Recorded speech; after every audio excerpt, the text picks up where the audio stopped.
नमस्कार साथियों, मैं प्रकाश डांगी गौरव ज्ञानधारा के ऑनलाइन प्लेटफॉर्म पे आपका हार्दिक स्वागत व अभिनंदन करता हूं।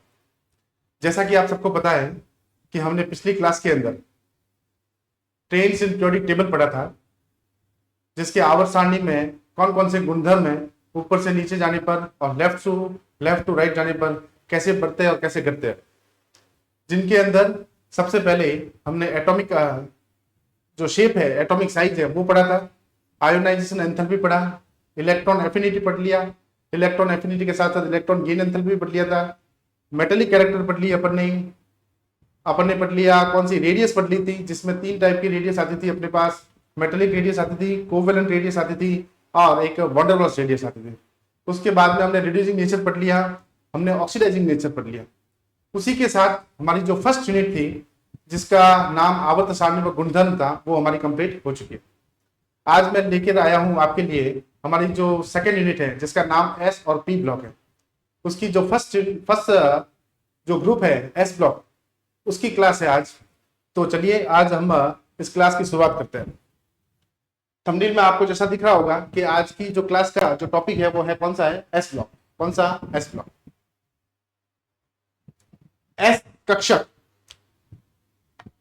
एस कक्षक की जब भी हम बात करेंगे, एस कक्षक की जब भी हम बात करेंगे तो पीरियोडिक टेबल में कितने होते हैं ब्लॉक? 4। एस होता है, पी होता है, डी होता है और कौन सा होता है? एफ होता है।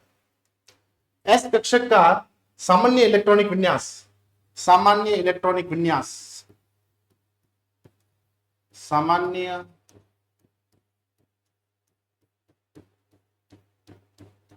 इलेक्ट्रॉनिक विन्यास, सामान्य इलेक्ट्रॉनिक विन्यास कितना होता है? NS2 होता है। इसका मतलब इसके s ऑर्बिटल के अंदर कितने इलेक्ट्रॉन होते हैं? 2 इलेक्ट्रॉन होते हैं। कितने इलेक्ट्रॉन होते हैं? 2 इलेक्ट्रॉन। एस कक्षक की बात करें तो इसमें भी अपने पास 2 ग्रुप आते हैं। एक तो आता है NS1 आता है और एक आता है अपने पास कौन सा? NS2। NS1 और NS2। तो इस क्लास के माध्यम से सबसे पहला जो ग्रुप है NS1, उसको अपन पढ़ेंगे। तो सामान्य परिचय देखिए आप। सामान्य परिचय में, सामान्य परिचय के अंदर जनरल इंट्रोडक्शन, आधुनिक आवर्त सारणी में वे तत्व जिनके परमाणु में अंतिम इलेक्ट्रॉन बाह्य तब एस कक्षक में जाता है। भाई इसका जो अंतिम इलेक्ट्रॉन है वो किस में जाएगा? एस कक्षक में जाएगा। इसीलिए इनको अपन बोलते हैं एस ब्लॉक एलिमेंट। क्या बोलते हैं इनको? S block element. ये आवर्त सारणी के सबसे बाईं ओर स्थित होते हैं। आवर्त सारणी यदि आपको मैं बताऊं तो ये आवर्त सारणी के किस तरफ होते हैं? बाईं ओर होते हैं। ये अपना लेफ्ट साइड है, इसकी तरफ होते हैं। कितने समूह है इसमें? समूह फर्स्ट है, इन्हें सार धातु कहते हैं। समूह फर्स्ट है, इन्हें अपन कौन सी धातु बोलते हैं? सार धातु बोलते हैं। समूह सेकंड आता है, इन्हें हम सार्य मृदा धातु कहते हैं। फर्स्ट वाला जो ग्रुप है उसे तो अपन एल्केलाइन मेटल्स बोलते हैं, और जो सेकंड वाला है उसे अपन बोलते हैं alkaline earth metals. Alkaline earth metals. ये सभी तत्व धातु हैं। इट मींस इसके अंदर सारी जो है ना, वो सारे कौन से प्रेजेंट होते हैं? मेटल्स होती है। सारी कौन सी होती है? मेटल्स होती है। और बहुत क्रियाशील होते हैं, मतलब हाई रिएक्टिव होते हैं ये। अकरेंस की बात करें अपन, अत्यधिक क्रियाशील होने के कारण ये मुक्त अवस्था में नहीं पाए जाते। मतलब ये हाई रिएक्टिव होने के कारण ये अकेले नहीं होते। They are present in always in the combined state. ये हमेशा कंबाइंड स्टेट के अंदर होते हैं, बल्कि संयुक्त अवस्था के अंदर पाए जाते हैं। किसमें पाए जाते हैं? संयुक्त अवस्था में पाए जाते हैं। स्रोत की बात करें, यह मुख्य रूप से यौगिकों जैसे क्लोराइड में हो सकता है, ये सल्फेट में हो सकता है, ये कार्बोनेट में हो सकता है, ये सिलिकेट के अंदर हो सकता है। इस प्रकार ये कंबाइंड स्टेट के साथ पाए जाते हैं। एक बार आप इसका स्क्रीनशॉट ले लीजिए। नेक्स्ट देखिए, नेक्स्ट है अपने पास सार धातुएं। फर्स्ट ग्रुप जो है इनको सार धातु क्यों कहा जाता है? क्योंकि जब भी ये तत्व जल से अभिक्रिया करके, जल से अभिक्रिया करके क्षारीय विलयन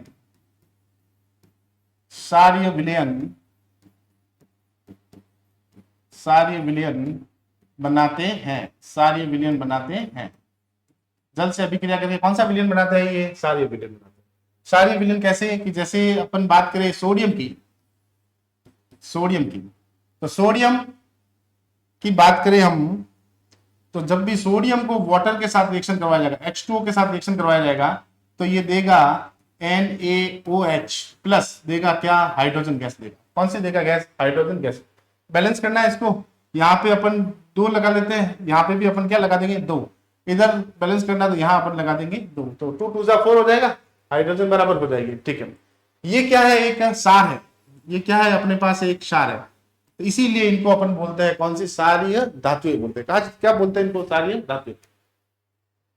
इलेक्ट्रॉनिक कॉन्फ़िगरेशन, इलेक्ट्रॉनिक कॉन्फ़िगरेशन से पहले मैं आपको बता दूं कि इसके अंदर कौन कौन से आते हैं, तत्व कौन कौन से आते हैं इसके अंदर। एक तो आएगा अपने पास हैलीना की रब से, और ये आ जाएगा फरियाद। हैलीना की रब से फरियाद। हाइड्रोजन तो आपको पता ही होगा कि गैस है, ठीक है, लेकिन इसका भी अंतिम इलेक्ट्रॉन जो है वो किस में भरा जाता है? एस में भरा जाता है, इसीलिए इसको भी एस ग्रुप के अंदर रखा गया है, एस ग्रुप के अंदर रखा गया। तो हाइड्रोजन का तो अपन देख लें, ये सपोज हाइड्रोजन की बात करें तो इसका इलेक्ट्रॉनिक कॉन्फ़िगरेशन होता है 1s1। हाइड्रोजन लिथियम हैलीना की रब से, और ये आ जाएगा अपने पास है पर्याय। एटॉमिक नंबर की बात करें हम, परमाणु द्रव्यमान, तो इसका कितना होता है? 1 होता है, इसका होता है 3, इसका होता है 11, इसका होता है 19, इसका होता है अपने पास 37, इसका होता है 55 और इसका होता है 87। इनकी इलेक्ट्रॉनिक कॉन्फ़िगरेशन लिखे हम, तो हाइड्रोजन का मैं पहले से लिख लिया, इसका होता है 1s2 2s1, इसका होगा अपने पास 1s2 2s1 2s2 2p6 और 3s1। पोटेशियम का लिखिए अपन 1s2 2s2 2p6 3s2 3p6 और 4s1। कौन से पीरियड में है ये एन? तो इसके पीरियड की बात करूं तो ये अपने पास फर्स्ट पीरियड का है, ये सेकंड पीरियड का है, ये थर्ड पीरियड का है, ये फोर्थ का है, ये फिफ्थ का है, ये सिक्स्थ का और ये 7 का। एन इजिकल्स टू ये 1, an equals to 2, an equals to 3 4 5 6 और ये हो जाएगा अपने पास 7। एन की वैल्यू जो है, जिसे अपन प्रिंसिपल क्वांटम नंबर बताते हैं, मैंने अपनी पिछली क्लास के अंदर बताया था, जहां से अपने को एन की वैल्यू मिलेगी। ठीक है, तो ये 1s2 2p6 3s2 3p6 और 4s1 अपने ऐसे इलेक्ट्रॉनिक कॉन्फ़िगरेशन लिख सकते हैं, लेकिन अपने को कंपटीशन देना है, तो कंपटीशन के अंदर इतना बड़ा इलेक्ट्रॉनिक कॉन्फ़िगरेशन ना लिख के आप इनर्ट गैस के साथ भी इसका इलेक्ट्रॉनिक कॉन्फ़िगरेशन लिखा जा सकता है। वो कैसे लिखा जाएगा वो आप ध्यान से सुनिए। इसका इलेक्ट्रॉनिक कॉन्फ़िगरेशन, इसका अपन इलेक्ट्रॉनिक कॉन्फ़िगरेशन लिख सकते हैं हीलियम के साथ, तो हीलियम लिख दिया और मैं यहां पे लिख दूं 2s1। इसका लिखूं मैं तो नियोन लिख दिया और यहां लिख दिया मैंने 3s1। यहां लिख दूं मैं आर्गन, आर्गन लिख दिया और यहां लिख दिया मैंने कौन सा? 4s1। Same to same rubidium का अपने को लिखना है, तो रुबिडियम का यदि इलेक्ट्रॉनिक कॉन्फ़िगरेशन लिखा जाए तो ये हो जाएगा टिप्टोन हो जाएगा और यहां आ जाएगा अपने पास 5s1। इसके बाद जिनोन आ जाएगा, जिनोन आ जाएगा और यहां आ जाएगा 6s1। यहां आ जाएगा रेडॉन आ जाएगा Rn और यहां आ जाएगा अपने पास कौन सा? 7s1। सारों के अंतिम इलेक्ट्रॉन जो है, सारों के अंतिम इलेक्ट्रॉन किसमें भरे गए हैं? एस में। किसमें भरे गए? एस में। इसके भी देख लीजिए, ये इसमें इलेक्ट्रॉन एस में, ये इसमें एक इलेक्ट्रॉन, ये इसमें एक इलेक्ट्रॉन, ये इसमें एक इलेक्ट्रॉन, ये इसमें एक इलेक्ट्रॉन, ये इसमें एक इलेक्ट्रॉन और ये इसमें एक इलेक्ट्रॉन। इसीलिए इनका जो जनरल इलेक्ट्रॉनिक कॉन्फ़िगरेशन होता है, इनका सामान्य इलेक्ट्रॉनिक विन्यास, इनका सामान्य इलेक्ट्रॉनिक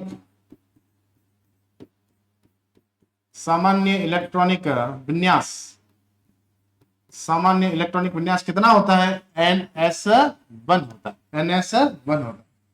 सामान्य इलेक्ट्रॉनिक विन्यास कितना होता है? NS1 होता है, NS1 होता है। ठीक है, ये इसका इलेक्ट्रॉनिक कॉन्फ़िगरेशन था। जब भी मैं सारी मृदा धातुओं की बात करूंगा तो यहाँ पे जो एक एक इलेक्ट्रॉन है, यहाँ पे जो एक एक इलेक्ट्रॉन है, यदि उसमें 2 इलेक्ट्रॉन कर दिए जाएंगे तो सारी मृदा धातुओं का इलेक्ट्रॉनिक कॉन्फ़िगरेशन बन जाएगा। तो आप इस इनर्ट गैस के रेस्पेक्ट में भी आप याद कर सकते हैं। सेकंड पॉइंट है अपने पास ऑक्सीकरण अवस्था, मतलब ऑक्सीडेशन स्टेट। ऑक्सीडेशन स्टेट को यदि मैं बताऊं आपको, ऑक्सीडेशन स्टेट की बात करें, किसी रासायनिक यौगिक में बंधे हुए किसी परमाणु पर स्थित वह काल्पनिक आवेश, ये कौन सा आवेश होता है? काल्पनिक आवेश होता है। ये कौन सा आवेश होता है? काल्पनिक आवेश होता है, जो ये दर्शाता है कि उस परमाणु ने कितने इलेक्ट्रॉन अन्य परमाणु को खोए हैं या प्राप्त किए, डोनेट किए हैं, कितने डोनेट किए हैं और कितने किए हैं गेन। या इसको अपन बोल सकते हैं कंबाइनिंग प्रॉपर्टी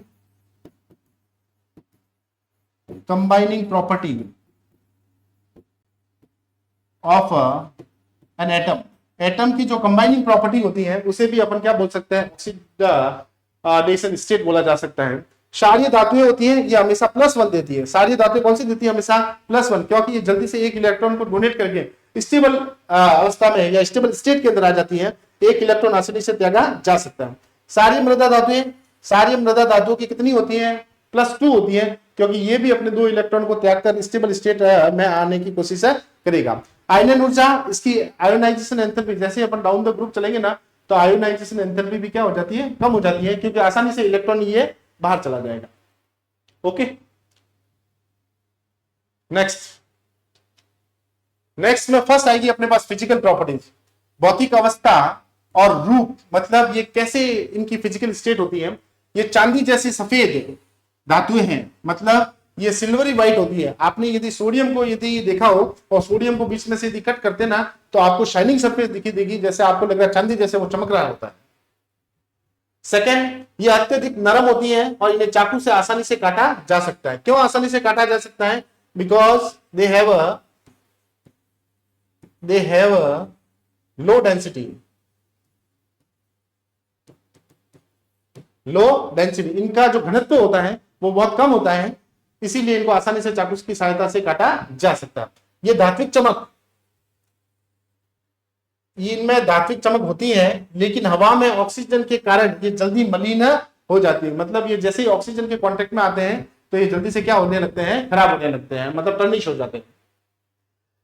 सेकंड प्रॉपर्टी है घनत्व। घनत्व का फॉर्मूला होता है D=m/v। इनका घनत्व बहुत कम होता है, मतलब इनका डेंसिटी बहुत ही कम होती है। समूह में ऊपर से नीचे जाने पर घनत्व बढ़ेगा, समूह में ऊपर से नीचे जाने पर घनत्व बढ़ेगा। क्यों? क्योंकि आपको पता है परमाणु द्रव्यमान बढ़ता है, परमाणु द्रव्यमान बढ़ेगा तो घनत्व बढ़ेगा। अपवाद में पोटेशियम का घनत्व सोडियम से कम होता है। लिथियम सबसे हल्की धातु है, और लिथियम सबसे कौन सी है? हल्की धातु। ये वाला जो पॉइंट है, इस वाले पॉइंट को आप स्टार लगा दीजिए, यहां से आपके एक क्वेश्चन आ सकता है। अपन ने क्या कहा? अपन ने ये कहा है कि जब भी अपन ऊपर से नीचे जाएंगे तो हमेशा घनत्व बढ़ेगा, लेकिन पोटेशियम और सोडियम के केस के अंदर ऐसा नहीं है।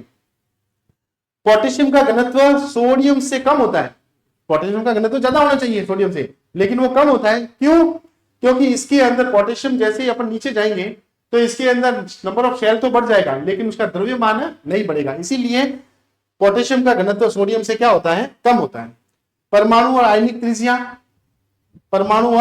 त्रिज्या, इन अपने आवर्त में इनकी परमाणु त्रिज्या सबसे बड़ी होती है। सबसे लेफ्ट साइड में तो सबसे बड़ी होगी, क्योंकि जेड इफेक्टिव सबसे कम होगा। समूह में ऊपर से नीचे जाने पर परमाणु व आयनिक त्रिज्या बढ़ती है, सबको बताइए आपको। नेक्स्ट देखिए, जल योजन एंथैल्पी। कौन सी एंथैल्पी? जल योजन एंथैल्पी। ये पॉइंट भी आपके लिए इंपॉर्टेंट है। जल योजन ऊर्जा क्या है? जब क्षार धातुओं के आयनों M+ कोई भी आयन है तो पानी में घोला जाता है, तो वे जल के अणुओं से गिर जाते हैं। इस प्रक्रिया में ऊर्जा मुक्त होती है। इस प्रक्रिया में क्या मुक्त होती है? ऊर्जा मुक्त होती है, जिसे जल योजन एंथैल्पी या जल योजन ऊर्जा कहा जाता है। इस प्रोसेस को आपको समझना है तो आप इस प्रकार समझ सकते हैं कि जैसे अपने पास ये कोई भी बकेट है और इसके अंदर अपन ने पानी भर दिया। इसके अंदर अपन ने पानी भरने के बाद इसके यहां पे मैंने कोई भी मेटल आयन ले लिया। इसके चारों तरफ क्या होगा, इसके चारों तरफ water molecule H2O H2O H2O H2O और H2O, मतलब इस आयन के चारों तरफ है ना सारे के सारे क्या वाटर मॉलिक्यूल आ जाएंगे। और जैसे इसके अंदर वाटर मॉलिक्यूल आएंगे तो ये क्या होगा, कुछ ऊर्जा को मुक्त करेगा। जैसे ये डिसॉल्व होगा तो ऊर्जा को क्या करेगा, मुक्त करेगा। और वो जो ऊर्जा होती है that is called hydration enthalpy, that is called hydration enthalpy. उसे अपन बोलते हैं कौन सी, जल योजन ऊर्जा, जल योजन ऊर्जा। जल योजन एंथैल्पी आयन के आकार के व्युत्क्रमानुपाती होती है। जल योजन एंथैल्पी आयन के आकार की क्या होती है, व्युत्क्रमानुपाती होती है। मतलब जितना साइज छोटा होगा, जितना आकार छोटा होगा किसका, आवेश आयन का यदि आकार जितना छोटा होगा तो उसके चारों तरफ चार्ज डेंसिटी क्या हो जाएगी, बहुत बढ़ जाएगी। और चार्ज डेंसिटी बढ़ेगी तो जल योजन अधिक होगा, और जल योजन अधिक होगा तो जल योजन एंथैल्पी भी अधिक होगी, और वो लार्ज नेगेटिव में चली जाएगी, लार्ज नेगेटिव के अंदर ये चली जाएगी।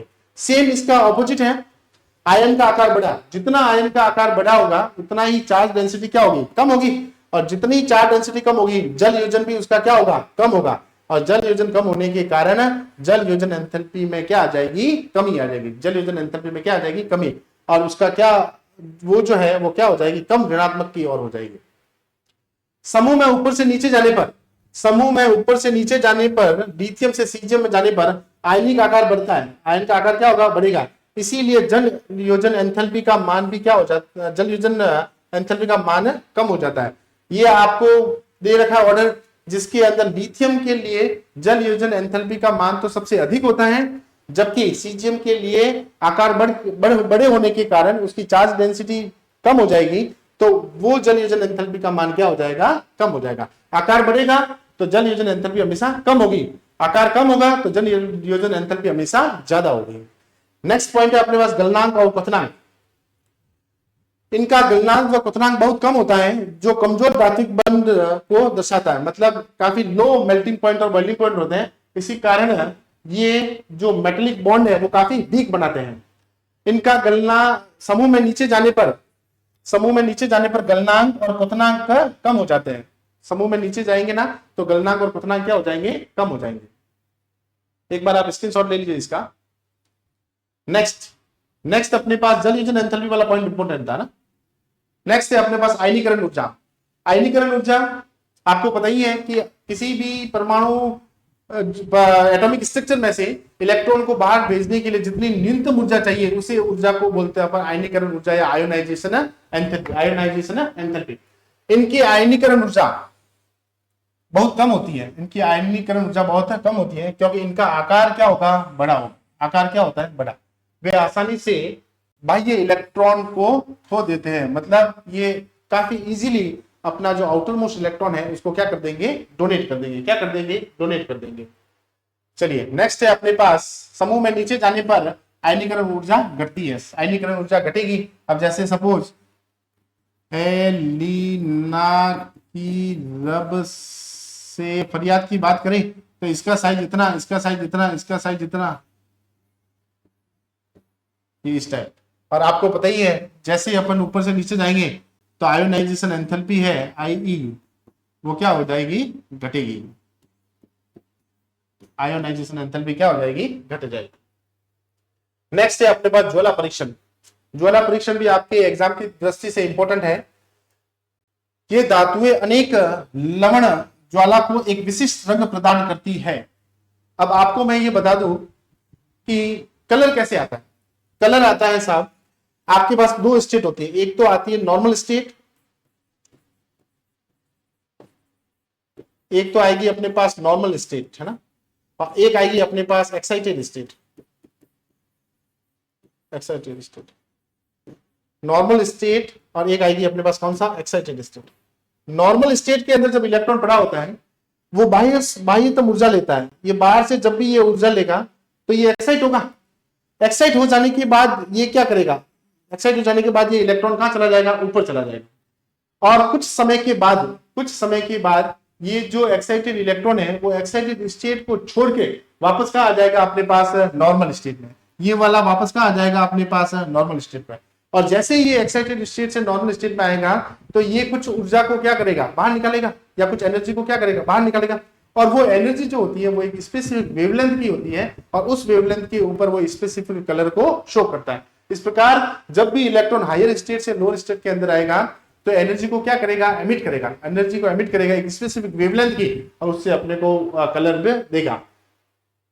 यह रंग बाह्य इलेक्ट्रॉनों के उत्तेजित होकर वापस आने के कारण होता है। मतलब मैंने आपको पहले ही बता दिया है कि जो एक्साइटेड स्टेट में इलेक्ट्रॉन होते हैं वो जैसे नीचे वापस आते हैं तो यहाँ पर कुछ ऊर्जा का क्या करते हैं, ये ह्रास करते हैं, और वो ऊर्जा जो होती है, जो एनर्जी होती है, वो एक स्पेसिफिक वेवलेंथ की होती है, और वहां पे वो कलर शो करेगा। जैसे अपन बात करें लिथियम की बात करें तो क्रिम्सन रेड देता है। सोडियम की बात करें तो ये येलो देता है। पोटेशियम की बात करें तो ये वायलेट देता है। रुबिडियम की बात करें तो ये रेड वायलेट देता है।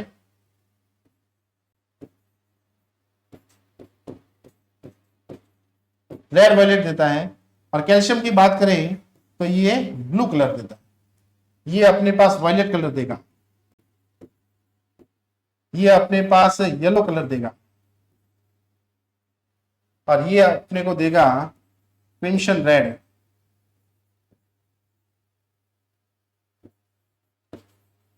क्रिम्सन रेड देख लीजिए, आपके पास ये फ्लेम्स लगी हुई है। एक बार आप इसका स्क्रीनशॉट ले लीजिए।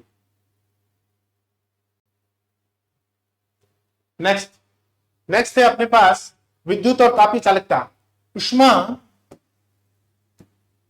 ऊष्मा और विद्युत के बहुत अच्छे सुचालक होते हैं क्योंकि इनके इलेक्ट्रॉन बहुत कम बंधे होते हैं। मतलब कि जो एस ग्रुप की जो फर्स्ट ग्रुप है वे काफी अच्छे सुचालक होते हैं क्योंकि ये काफी लूजली बॉन्ड होते हैं, और लूजली बॉन्ड हो जाने के कारण ये आसानी से इलेक्ट्रॉन दे देते हैं, और जब इलेक्ट्रॉन देंगे तो इलेक्ट्रिसिटी को जनरेट करेंगे।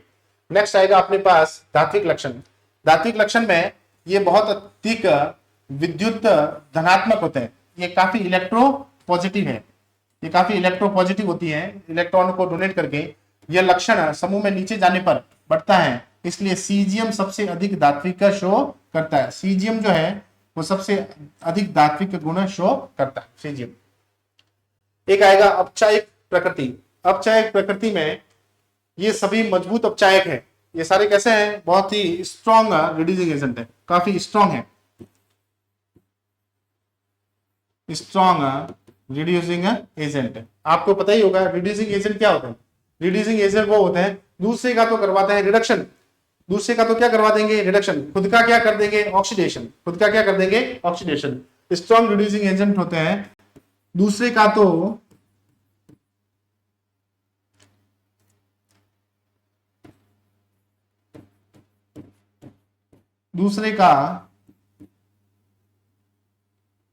अपचयन करवाएंगे, दूसरे का अपचयन करवाते हैं और खुद का और स्वयं का ऑक्सीकरण करते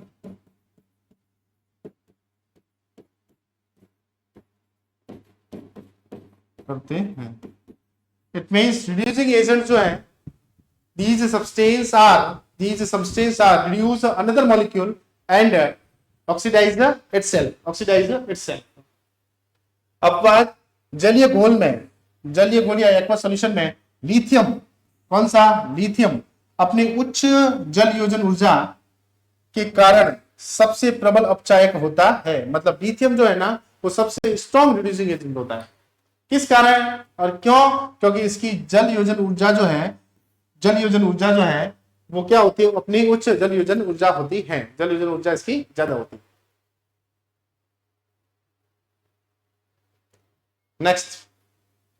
नेक्स्ट आपके पास ये एक टेबल दे रखी है। इस टेबल के अंदर आप बहुत सारी प्रॉपर्टी को समझ सकते हैं, और मोस्ट इंपोर्टेंट प्रॉपर्टी है परमाणु क्रमांक। ये सिंबल हो गए इसके, ये परमाणु क्रमांक है। परमाणु द्रव्यमान में आपको बता दिया, इलेक्ट्रॉनिक विन्यास भी मैंने आपको बता दिया। आयनन एंथैल्पी की बात करें तो डाउन जैसे ऊपर से नीचे जाएंगे तो ये हमेशा क्या हो जाएगी, घट जाएगी। जल योजन एंथैल्पी जो है, जल योजन एंथैल्पी भी ऊपर से नीचे जाने पर क्या हो जाती है, घट जाती है। आप गलनांक देखिए, गलनांक भी आपके पास ऊपर से नीचे जाने पे हो जाएंगे, घट जाएंगे। क्वथनांक है, क्वथनांक भी ऊपर से नीचे जाने पर क्या हो जाते हैं, घट जाते हैं। घनत्व, ये सबसे इंपॉर्टेंट पॉइंट है, घनत्व। घनत्व की जब भी बात करें, घनत्व घनत्व की जब भी बात करें तो इसका 0.53 होता है, इसका होता है 0.53,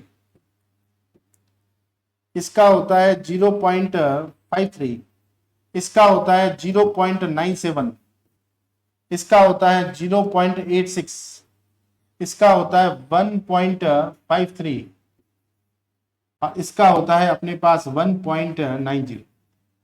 घनत्व की जब भी बात करेंगे हम, घनत्व की जब भी बात करेंगे हम, तो आपके पास सबसे ज्यादा घनत्व होता है अपने पास, सबसे ज्यादा घनत्व होता है,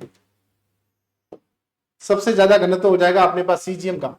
किसका हो जाएगा, सीजीएम का।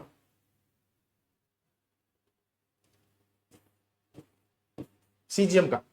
उसके बाद घनत्व हो जाएगा अपने पास आरबी का, रुबिडियम का। उसके बाद अपने पास हो जाएगा किसका, सोडियम का। होना चाहिए किसका था, पोटेशियम का, लेकिन हुआ है किसका, सोडियम का। फिर उसके बाद हो जाएगा अपने पास पोटेशियम का, और सबसे लास्ट में हो जाएगा अपने पास लिथियम का। ये मैंने आपको पहले ही बता दिया है कि सोडियम का घनत्व, पोटेशियम का घनत्व कम क्यों होता है। पोटेशियम का घनत्व कम इसलिए होता है कि शेल नीचे, ऊपर से नीचे जाता, शेल तो बढ़ जाते हैं, लेकिन इसके मास जो है, परमाणु द्रव्यमान है, वो नहीं बढ़ता है। नेक्स्ट देखिए, रासायनिक गुणधर्म। क्षार धातुएं बहुत अधिक क्रियाशील होती हैं, इसलिए ये कभी भी मुक्त अवस्था में नहीं पाई जाती। सबको पता है, यह केवल एक वैलेंस इलेक्ट्रॉन होता है। इसके अंदर कितना इलेक्ट्रॉन होता है, एक वैलेंस इलेक्ट्रॉन होता है, जिसे आसानी से त्याग कर सबसे अधिक इलेक्ट्रोपॉजिटिव कैरेक्टर शो करती है, सबसे अधिक इलेक्ट्रोपॉजिटिव कैरेक्टर शो करती है। फर्स्ट है अपने पास ऑक्सीजन के साथ अभिक्रिया। ऑक्सीजन के साथ अभिक्रिया, ये क्षार हवा में तुरंत टर्निश हो जाते हैं। मतलब ये जो मेटल्स हैं, ये जैसे ही अपन एयर के कांटेक्ट में आते हैं तो जल्दी से क्या हो जाएगा, टर्निश हो जाएंगे, और ऑक्साइड, परऑक्साइड और सुपर ऑक्साइड बना देंगे। मतलब जैसे ही ऑक्सीजन के कांटेक्ट में आएंगे तो ये तीन टाइप के ऑक्साइड बना देंगे, जिस तरह तीन टाइप के पदार्थ बना देंगे। ऑक्साइड है, परऑक्साइड है, और कौन सा है, सुपर ऑक्साइड। लिथियम को जब ऑक्सीजन के साथ करेंगे तो Li2O बनेगा। क्या बनेगा, Li2O। लिथियम को ऑक्सीजन से करेंगे तो LiO बनेगा, Li2O बनेगा। जैसे ये लिथियम है, यहाँ पे +1 है, यहाँ पे भी +1 है, और यहाँ पे कितनी शो करेगा, ये -2। सोडियम Na2O2 होता है, तो ये सोडियम है, ये ऑक्सीजन है, ये ऑक्सीजन है, और यहाँ पे भी क्या है, सोडियम।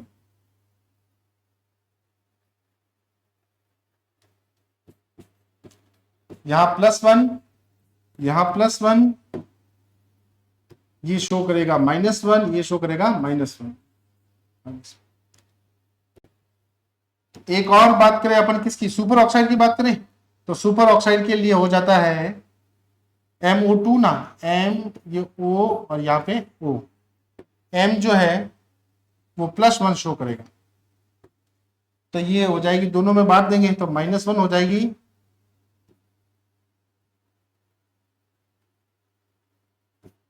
-½ और इधर भी हो जाएगी कौन सी, -½ हो जाएगी। ठीक है, तो ऑक्साइड के अंदर -2 शो करता है, परऑक्साइड के अंदर -1 शो करेगा, और सुपर ऑक्साइड के अंदर शो करेगा -½ शो करेगा। इनका संक्षारण हवा में बहुत तेज होता है, इनका संक्षारण हवा में बहुत ही तेज होता है, मतलब जल्दी से ये क्या हो जाती है, कोरोड हो जाती है। जल के साथ अभिक्रिया, जल के साथ अभिक्रिया, ये जब भी जल के साथ अभिक्रिया करेंगे तो ये क्या बनाएगा, मेटल हाइड्रोक्साइड बनाएगा। क्या बनाएगा, मेटल हाइड्रोक्साइड। अभी जस्ट मैंने आपको एग्जांपल बताया था Na का। Na जब भी वाटर के साथ रिएक्शन करेगा तो ये बना देगा 2NaOH + H2। क्या बना देगा, 2H2 बना देगा।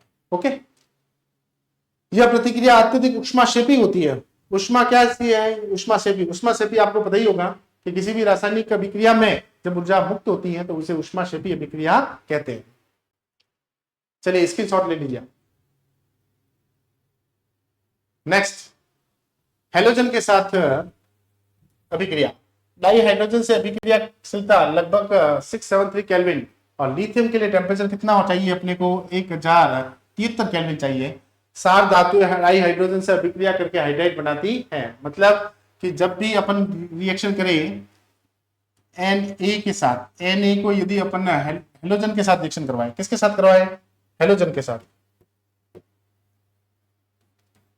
ये मैंने Cl2 के साथ रिएक्शन करवा दिया, तो ये क्या बनेगा 2NaCl, ये क्या बन जाएगा 2NaCl बन जाएगा।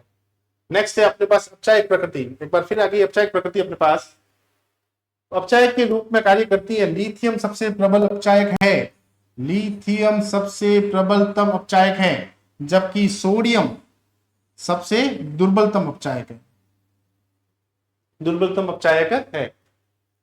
ये उदरपातन सॉलिड से सीधा गैस में, सॉलिड से सीधा गैस में जाती है बिना द्रव अवस्था आए हुए, उसे अपन एंथैल्पी को बोलते हैं कौन सी, उदरपातन एंथैल्पी।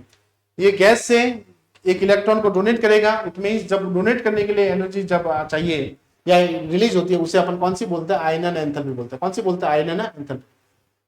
अपने पास गैस फेज में उसको एक्वस में चेंज करने के लिए जितनी एंथैल्पी चाहिए उसे अपन बोलते हैं, जो रिलीज होती है उसे अपन बोलेंगे कौन सी, जल योजना एंथैल्पी।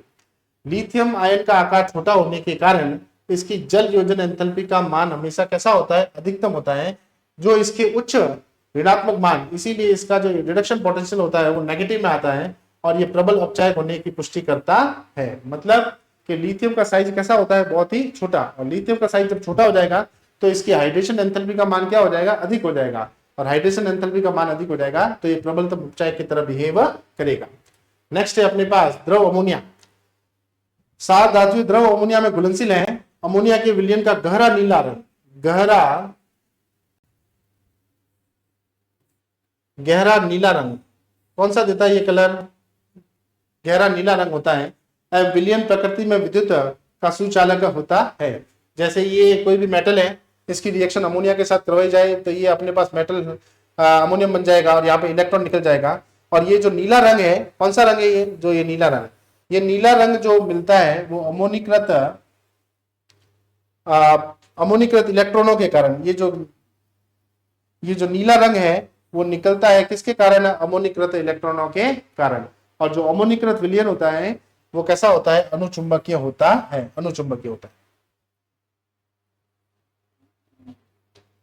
नेक्स्ट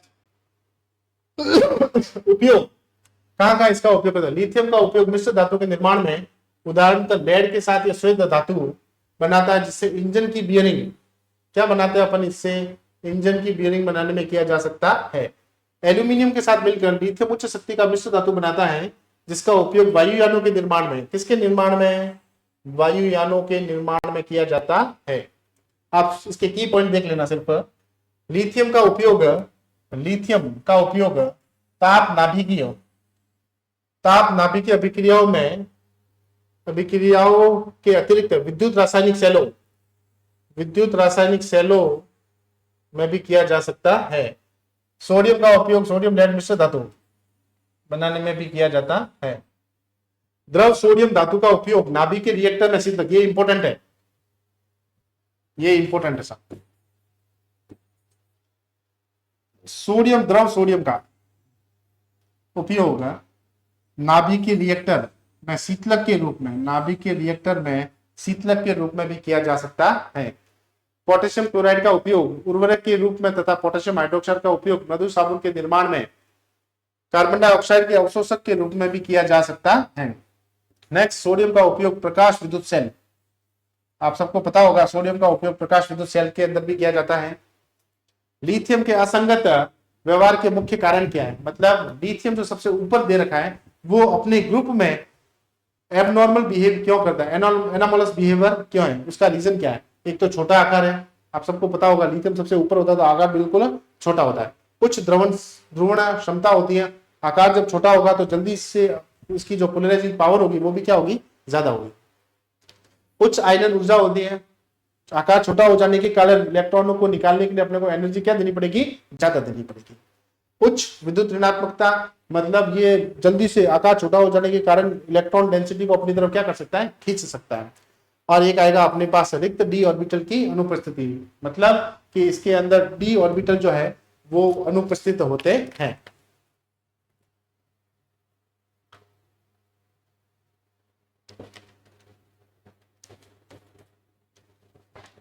नेक्स्ट देखिए, लिथियम एवं अन्य सार धातुओं में असमानताओं के मुख्य बिंदु। मतलब लिथियम और बाकी सारी जो सार धातु हैं उनके अंदर कौन कौन सी असमानताएं हैं वो आपको देखनी है। लिथियम अत्यधिक कठोर है, ये बहुत ही कठोर हार्ड है। इसका गलनांक व क्वथनांक, इसका गलनांक एवं इसका गलनांक एवं क्वथनांक, इसका गलनांक एवं क्वथनांक अन्य सार धातुओं की तुलना में अधिक होता है। मतलब लिथियम का मेल्टिंग पॉइंट और बॉइलिंग पॉइंट दूसरे की कंपेयर में क्या होते हैं, अधिक होता है। सेकंड, लिथियम की अभिक्रियाशीलता अन्य सार धातुओं की अपेक्षा सबसे कम है। अभिक्रियाशीलता तो सबसे कम है, परंतु ये प्रबलतम अपचायक, ये कौन सा है, प्रबलतम अपचायक है। वायु में दहन के फलस्वरूप लिथियम मोनोऑक्साइड बनाता है। अन्य सार धातुओं के विपरीत लिथियम नाइट्रोजन के साथ अभिक्रिया करके लिथियम नाइट्राइड भी बना सकता है। थर्ड पॉइंट देखिए, LiCl प्रश्वेद है एवं हाइड्रेटेट के रूप में क्रिस्टलीकृत होता है, जबकि अन्य सार धातुएं के क्लोराइड हाइड्रेटेट नहीं बनाते। मतलब ये तो हाइड्रेटेट बना सकता है, ये तो हाइड्रेटेट बना सकता है, जबकि दूसरे हाइड्रेटेट नहीं बना सकते, हाइड्रेट नहीं बना सकते। फोर्थ पॉइंट देखिए आप, lithium hydrogen carbonate, lithium hydrogen carbonate, lithium hydrogen carbonate ठोस अवस्था में प्राप्त नहीं है, जबकि अन्य सार धातु ठोस हाइड्रोजन कार्बोनेट बनाते हैं। तो ये भी इसका असंगत व्यवहार का पॉइंट है। नेक्स्ट है अपने पास, लिथियम इथाइन से अभिक्रिया करके इथानाइड नहीं बनाता। मतलब ये इथानाइड जो है वो इथाइन से क्रिया करके नहीं बनाता है, जबकि अन्य सार धातुएं ऐसा करती हैं। ये वाला पॉइंट इंपॉर्टेंट। लिथियम नाइट्रेट गर्म करने पर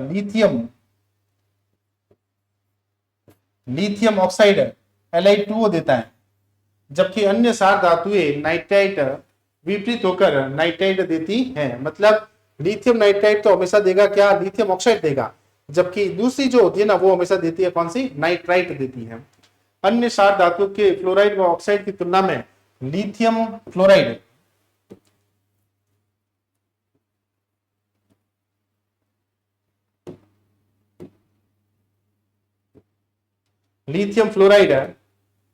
एवं लिथियम ऑक्साइड जल में कम विलय हैं। एक बार आप स्क्रीनशॉट ले लीजिए। नेक्स्ट है, लिथियम और मैग्नीशियम में सिमिलरिटीज क्या है। Similarities in lithium and magnesium में,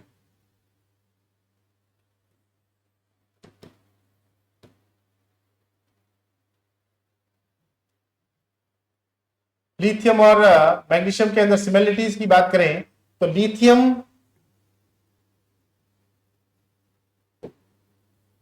लिथियम का परमाणु त्रिज्या क्रमशः 150 pm और 160 pm ऑलमोस्ट आसपास ही होती है। Li+ और Mg2+ की आयनिक त्रिज्या 76 pm और 72 pm, ये भी आसपास ही है आयनिक त्रिज्या। थर्ड पॉइंट है, लिथियम व मैग्नीशियम अपने वर्गों के अन्य तत्वों की तुलना में कठोर तथा हल्की धातुएं हैं। कठोर और कैसी है, ये हल्की धातुएं हैं। फोर्थ पॉइंट, लिथियम और मैग्नीशियम जल के साथ धीमी गति से अभिक्रिया करते हैं। इनके ऑक्साइड या हाइड्रोक्साइड बहुत कम घुलनशील है। हाइड्रोक्साइड गर्म करने पर विघटित हो जाते हैं। हाइड्रोक्साइड क्या करेंगे, जैसे अपन इसको हीट करेंगे ना तो ये क्या हो जाएंगे, डीकंपोज हो जाएंगे। दोनों ही नाइट्रोजन से सीधे संयोग करके नाइट्राइड बनाती है। दोनों ही क्या बनाएंगे, नाइट्राइड बनाएंगे। ये नाइट्राइड बनाएगा और ये भी मैग्नीशियम नाइट्राइड बनाएगा। Li2O और MgO ऑक्सीजन के आधिक्य में अभिक्रिया करके सुपर ऑक्साइड नहीं बनाते साहब ये, इसीलिए ये भी सिमिलरिटीज है इसकी।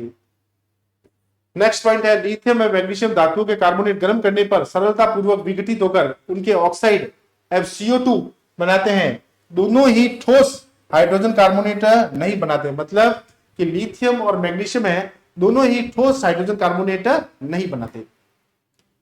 नेक्स्ट पॉइंट की बात करें, LiCl व MgCl2 एथेनॉल में विलय है। दोनों LiCl और MgCl2 को यदि एथेनॉल में सोल्यूबल किया जाए तो ये सोल्यूबल हो जाते हैं। LiCl और MgCl2 दोनों ही प्रश्वेद यौगिक हैं। ये जलीय विलयन से LiClH2H2O MgCl2 के रूप में क्रिस्टलीकृत हो जाते हैं। मतलब जलीय विलयन से इनको क्रिस्टल के फॉर्म में प्राप्त किया जा सकता है। ये टेबल आपके लिए, ये जो स्लाइड है ये आपके लिए इंपॉर्टेंट है, क्योंकि अब जो RSS भी है वो जो कथन और कारण के जो क्वेश्चन दे रही है, जो लंबे लंबे क्वेश्चन दे रही है, उसमें से 2 4 3 पॉइंट यहां से उठा के और कोई एक पॉइंट कोई दूसरा देके आपको कहा जा सकता है कि इनमें से कौन सा सही है और कौन सा गलत है। ठीक है, तो एक बार आप इसका स्क्रीनशॉट ले लीजिए।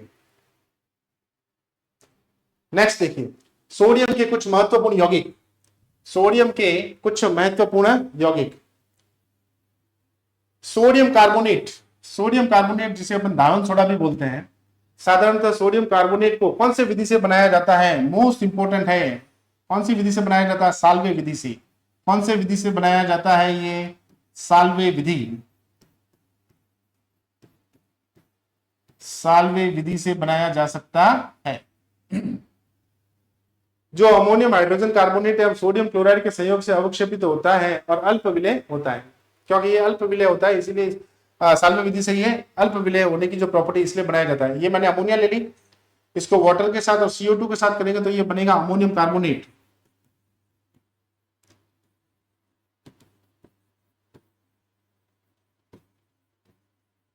अमोनियम कार्बोनेट बनेगा और ये वाला बनेगा ammonium hydrogen carbonate. Ammonium hydrogen carbonate बनेगा। एक आएगा अपने पास अमोनियम बाइकार्बोनेट, और जैसे ही अमोनियम हाइड्रोजन कार्बोनेट को NaCl के साथ गर्म करेंगे अपन, ठीक है ना, तो ये बन जाएगा अपने पास ammonium hydrogen carbonate. Ammonium hydrogen carbonate. Ammonium hydrogen carbonate नहीं, और बनेगा, ये बनेगा अपने पास सोडियम बाइकार्बोनेट। Sodium bicarbonate. और सोडियम बाइकार्बोनेट को जब भी अपन हीट करेंगे तो बन जाएगा अपने पास सोडियम कार्बोनेट। सोडियम कार्बोनेट क्या बन जाएगा? सोडियम कार्बोनेट बन जाएगा। ठीक है। साल्वे विधि का उपयोग पोटेशियम कार्बोनेट के उपयोग के निर्माण में नहीं किया जा सकता। साल्वे विधि का उपयोग किसके निर्माण में नहीं किया जा सकता? पोटेशियम कार्बोनेट के निर्माण में नहीं किया जा सकता। Important point. क्योंकि पोटेशियम हाइड्रोजन कार्बोनेट की अधिक विलेयता के कारण ज्यादा सॉल्युबिलिटी है, इसे पोटेशियम क्लोराइड के संतृप्त विलयन में ammonium hydrogen carbonate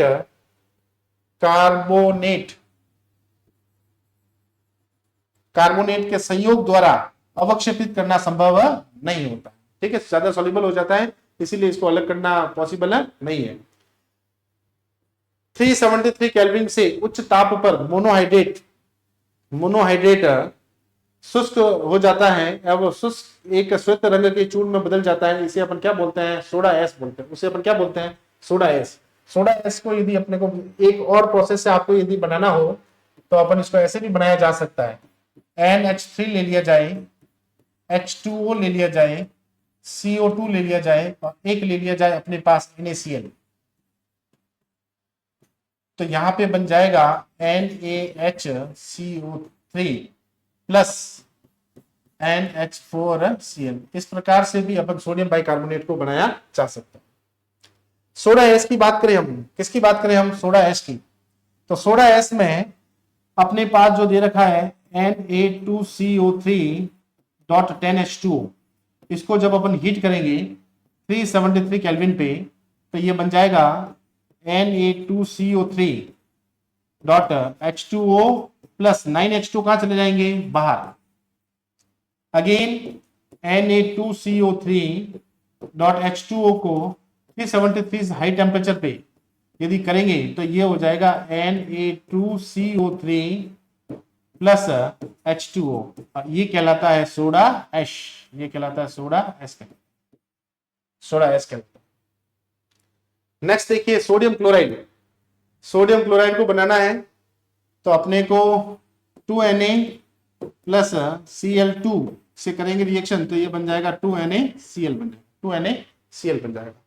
sodium chloride का गलनांक 1081 केल्विन है। जल में इसको विलेयता 273 केल्विन पर 36 ग्राम प्रति 100 ग्राम जल में होती है। मतलब इतने केल्विन पे जल में इसकी विलेयता यदि चेक करनी है तो अपने पास 36 ग्राम प्रति 100 ग्राम जल के अंदर इसकी सॉल्युबिलिटी होती है।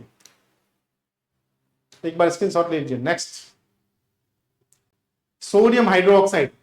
सोडियम हाइड्रोक्साइड की बात करें अपन, कास्टिक सोडा जिसे अपन क्या बोलते हैं, कास्टिक सोडा। कास्टिक सोडा, आपको इसका नाम पूछा जा सकता है, what is the chemical formula of caustic soda. Caustic soda का फॉर्मूला होता है NaOH। औद्योगिक स्तर पर सोडियम हाइड्रोक्साइड का उत्पादन कास्टनर क्लेनर सेल, कौन सा सेल यूज करते हैं अपन, कास्टनर क्लेनर सेल में सोडियम क्लोराइड के विद्युत अपघटन द्वारा किया जाता है। मरकरी कैथोड, मरकरी जो है वो तो करती है कैथोड का काम, और कार्बन जो है वो किसका काम करता है, एनोड का। और लवण जल का विद्युत अपघटन सेल में किया जाता है। सोडियम धातु मरकरी कैथोड पर विसर्जित होती है। सोडियम धातु जो है वो मरकरी कैथोड पे होती है। सोडियम धातु मरकरी कैथोड पे क्या हो जाती है, विसर्जित होती है। जबकि एनोड पर क्लोरीन गैस, कौन सी गैस, क्लोरीन गैस मुक्त होती है। सोडियम हाइड्रोक्साइड पराभासी श्वेत ठोस पदार्थ व इसका गलनांक 591 केल्विन होता है। 591 केल्विन होता है। ठीक, तो कैथोड की बात करें अपन, किसकी बात करें, कैथोड की।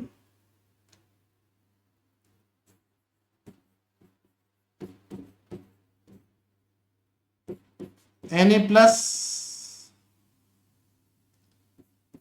एक इलेक्ट्रॉन को गेन करेगा तो ये बन जाएगा अपने पास कौन सा, Na बन जाएगा। कौन सा बन जाएगा अपने पास, Na।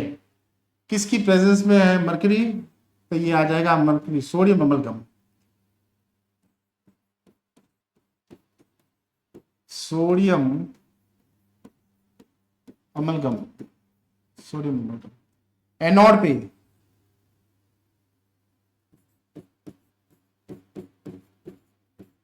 एनोड पे यदि हम बात करें तो ये आ जाएगा Cl-, उधर जाएगा तो हाफ Cl2 बन जाएगा और एक इलेक्ट्रॉन बाहर निकल। पूरे रिएक्शन की बात करें, सोडियम अमलगम ले लीजिए, यहाँ NaHG ले लिया मैंने, प्लस 2Hg के साथ रिएक्शन करें, 2H2O के साथ, 2H2O के साथ रिएक्शन करें तो ये बन जाएगा अपने पास NaOH प्लस 2Hg बन जाएगा और प्लस 2H2 बन जाएगा। 2Hg बन जाएगा और प्लस क्या बन जाएगा, 2H2O बन जाएगा। बैलेंस करना है तो इसको भी यहाँ पे क्या बना लीजिए, 2 बना लीजिए। ठीक है, तो कैथोड पे तो सोडियम अमलगम हो जाएगा, एनोड पे कौन सी गैस लिपेट हो जाएगी, क्लोरीन गैस हो जाएगी, और ये इसकी नेट रिएक्शन हो जाएगी। नेक्स्ट देखिए, सोडियम हाइड्रोजन कार्बोनेट या baking soda. Sodium hydrogen carbonate या क्या हो जाएगा अपने पास, baking soda.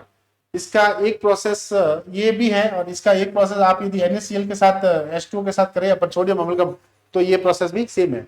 Sodium hydrogen carbonate की बात करें तो sodium carbonate plus H2 plus CO2 क्या बना देगा, NaHCO3 क्या बना देगा, सोडियम बाइकार्बोनेट बना देगा। सोडियम बाइकार्बोनेट, सोडियम बाइकार्बोनेट में ये रिएक्शन को अपने को उधर लिखना था,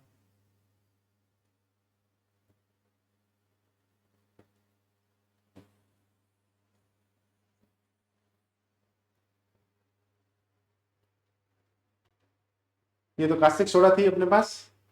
और कास्टिक सोडा के लिए अपने को एक रिएक्शन लिखना चाहिए अपन, तो ये लिख सकते हैं Na2CO3 प्लस 10H2, तो ये बन जाएगा Na2CO3.10H2O, ये वाली रिएक्शन है ना। वो अपने पास जो रिएक्शन थी ना वो उसकी तरह बेकिंग सोडे में थी।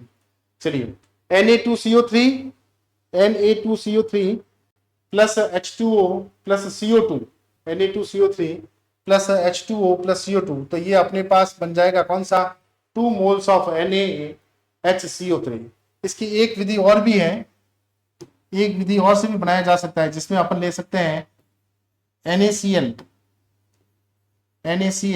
Plus H2O plus CO2 plus ammonia को जब भी रिएक्शन करवाएंगे तो ये बन जाएगा NaHCO3 प्लस NH4 और ये क्या बन जाएगा अपने पास है Cl बन जाएगा। ठीक है। सोडियम एवं पोटेशियम की जैव उपयोगिता। कोशिका झिल्ली के अन्य हिस्सों में पाए जाने वाले सोडियम और पोटेशियम की सांद्रता उल्लेखनीयता भिन्न पाई जाती है। उदाहरण के लिए रक्त प्लाज्मा में लाल रक्त कोशिकाओं में सोडियम की मात्रा कितनी होती है 143 मिलीमोल लीटर इनवर्स होती है, जबकि पोटेशियम का स्तर होता है 5 मिलीमोल लीटर इनवर्स। यह सांद्रता 10 मिलीमोल इनवर्स Na प्लस की और इसकी बन जाती है 105 के समथिंग, 105 मिलीमोल इनवर्स के परिवर्तित हो सकती है। इस असाधारण आयनिक उतार चढ़ाव को कौन सा नाम देते हैं अपन? सोडियम पोटेशियम पंप कहा जाता है। इंपॉर्टेंट है ये, इस पूरी लाइन में से ये सबसे इंपॉर्टेंट। जैव उपयोगिता के अंदर कौन सा पंप आता है? Sodium potassium pump. कौन सा पंप आता है? Sodium potassium pump. ठीक है, इसके साथ अपन क्वेश्चन आंसर कर लेते हैं। एक बार इसका आप स्क्रीनशॉट ले लीजिए।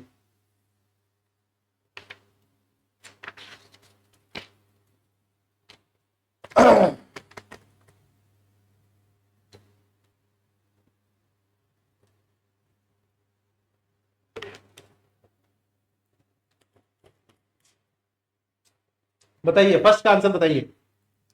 इनमें से किस सार धातु का गलनांक न्यूनतम है? सार धातु का गलनांक न्यूनतम। चलिए, ऊपर से नीचे जाने पर गलनांक का मान हमेशा क्या हो जाता है? कम हो जाता है। तो इसका मतलब सीजीएम का गलनांक सबसे कम है। निम्नलिखित में से कौन सी क्षार धातु जल योजित लवण देती है? जल योजित लवण सबसे ज्यादा जल योजित लवण कौन देगा? लिथियम। कौन देगा? लिथियम। नेक्स्ट देखिए, जलीय घोल में क्षार धातु का आयनिक गतिशीलता का क्रम क्या है?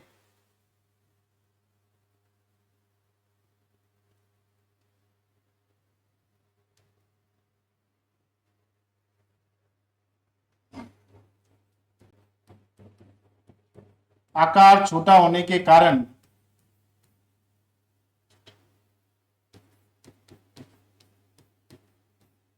लिथियम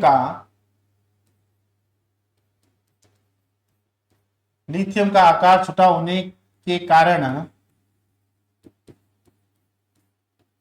जल योजन का मान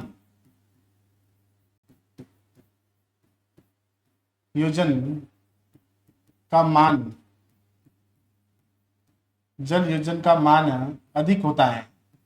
जल योजन का मान कैसा होता है? अधिक होता है। और जब जल योजन का मान अधिक होगा तो यह जल योजन का मान अधिक होता है, इसलिए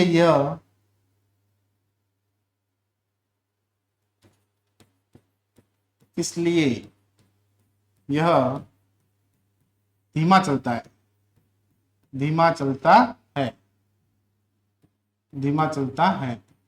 तो अपना आंसर कौन सा हो जाएगा?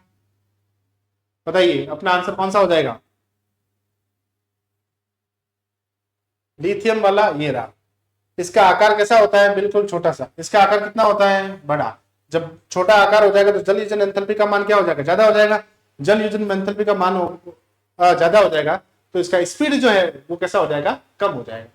और अपने को पूछा ही क्या है? आयनिक गतिशीलता का सही क्रम। आयनिक गतिशीलता का सही क्रम। सबसे ज्यादा गतिशीलता किसकी हो जाएगी? रुबिडियम की, और इसकी सबसे कम हो जाएगी। नेक्स्ट, फोर्थ का क्वेश्चन बताइए आंसर। प्रबलतम अपचायक कौन है? आपको मैंने बता दिया है। प्रबलतम अपचायक लिथियम का आकार कैसा होता है? छोटा होता है। लिथियम का आकार छोटा हो जाने के कारण इसकी जल योजन एंथैल्पी का मान क्या हो जाएगा? ज्यादा। और जल योजन एंथैल्पी का मान ज्यादा हो जाएगा तो ये स्ट्रॉन्ग रिड्यूसिंग एजेंट की तरह बिहेव करेगा। नेक्स्ट देखिए, कौन सी क्षार धातु हवा के साथ जलने पर केवल ऑक्साइड बनाती है? केवल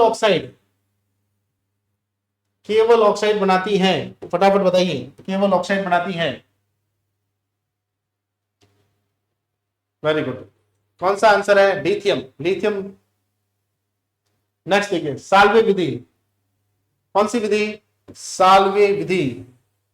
साल्वे विधि द्वारा निम्नलिखित में से कौन सा यौगिक नहीं बनाता? मैंने आपको बताया था कौन सा नहीं बनाता? पोटेशियम कार्बोनेट नहीं बनाता। कौन सा नहीं बनाता? पोटेशियम कार्बोनेट नहीं बनाता। ये ए है और ये बी है और ये सी है और ये डी है। ए बी सी और डी। ए बी सी और ये डी।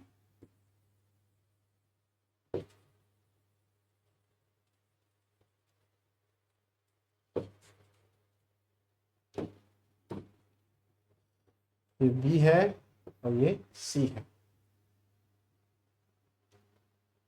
नेक्स्ट क्वेश्चन देखिए, निम्नलिखित में से कौन सा ऑक्साइड सबसे अधिक अम्लीय होता है?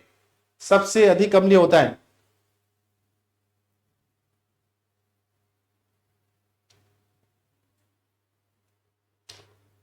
ऑक्साइड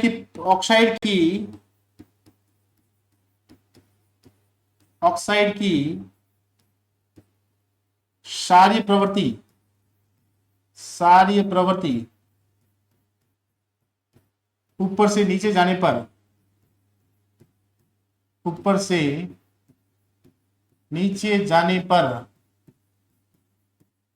बढ़ती है।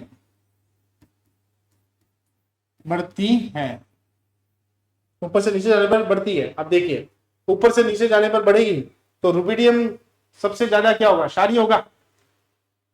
रुबिडियम ऑक्साइड की क्षारीय प्रवृत्ति ऊपर में नीचे जाने पर बढ़ती है। अपने को पूछा क्या है? सबसे अधिक अम्लीय कौन सा है? सबसे अधिक अम्लीय कौन सा है बताइए?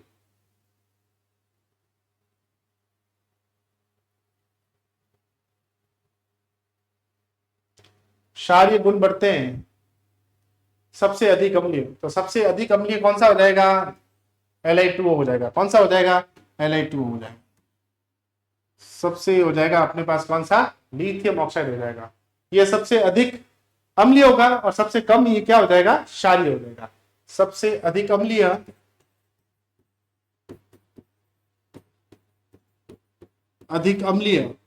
और क्या हो जाएगा? कम क्षारीय हो जाएगा। नेक्स्ट क्वेश्चन देखिए, लिक्विड अमोनिया में क्षार धातु का गहरा नीला रंग, कौन सा रंग? गहरा नीला रंग किसके कारण होता है? अमोनिएटेड धनायन के कारण, अमोनिएटेड इलेक्ट्रॉन, धातु आयन, या क्वेश्चन का आंसर है अपने पास अमोनिएटेड इलेक्ट्रॉन के कारण। ठीक है, आप इसके स्क्रीनशॉट ले लीजिए। इसी के साथ हमारा जो एस ग्रुप है उसका जो फर्स्ट था NS1, जिसे अपन एल्कली क्षारीय धातुएं कहा जाता है, उसके अंदर हमने उसकी जो प्रॉपर्टीज थी, फिजिकल और केमिकल प्रॉपर्टीज थी, इलेक्ट्रॉनिक कॉन्फ़िगरेशन था, ऑक्सीडेशन स्टेट था, ये सब कुछ पढ़ लिया है। आज की क्लास का समापन अपन यही करेंगे। धन्यवाद।